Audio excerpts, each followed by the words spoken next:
सारना, ये जो 3 मंत्र का जाप उसी को दिया जाता है जिसकी नस नस में,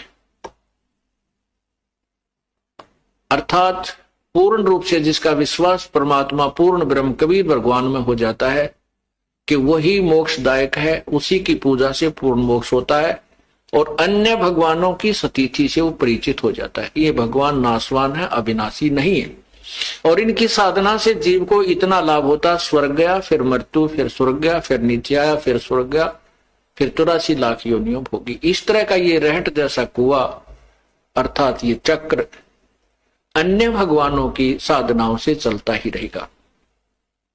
पूर्ण परमात्मा की भक्ति से पूर्ण मोक्ष होगा। तो इसलिए परमात्मा जैसे पहली बार आए ब्रह्मा को ओम नाम दिया, क्योंकि वो वेदों में ओम नाम से दृढ़ था कि इसके अतिरिक्त कोई मंत्र नहीं है। तो उसका नाम भी, उस नाम का जाप भी पूर्ण संत से लेकर ही किया जाए तो ही लाभ होता है। इसलिए विष्णु जी को हरियम जाप दिया, विष्णु और लक्ष्मी दोनों को, सावित्री और ब्रह्मा को ओम दिया और शिव को और पार्वती को यही मंत्र दिया। क्योंकि तत्व ज्ञान है, धीरे धीरे समझ में आएगा आपको। अभी तो हमने केवल ये कथाएं सुन रखी थी, छोटी मोटी कथाएं थी, या संतोषी माता के व्रत की कथा सुन रखी थी, और ये कथा हम नहीं सुन पाए थे और पूर्ण परमात्मा के बारे में तो हमें परिचित थे। तो तत्व ज्ञान का धीरे धीरे समझ में आएगा कि ये मंत्र कहाँ काम करते हैं, कैसे करते हैं, कैसे राहत देते हैं। तो इस प्रकार फिर वो अजामेल पूर्ण परमात्मा आए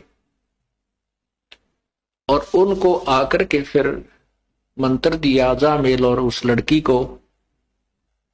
उन्होंने फिर उस भय से, उस डर से साधना की कि झूठा संसार है, ये जब यहीं छोड़ जाएंगे और समय बहुत कम रह गया है, और भक्ति नहीं की तो वहां यम के दूत ऐसे पीट रहे थे, ऐसे डाल रहे थे नरक में, कोई नहीं सुन रहा था, उठा उठा कर फेंक रहे थे, हाहाकार मचा था।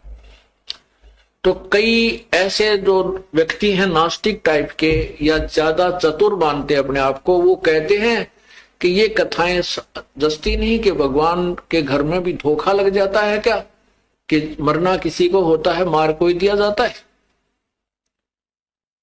भगवान के घर में कोई धोखा नहीं लगता। ये तो उन व्यक्तियों के ऊपर रहम होता है, उनके लिए गोल्डन चांस देता है परमात्मा, जो पुण्य आत्मा गणी होती है, उन्हीं को ऊपर दिखा करके वापस छोड़ दिया जाता है।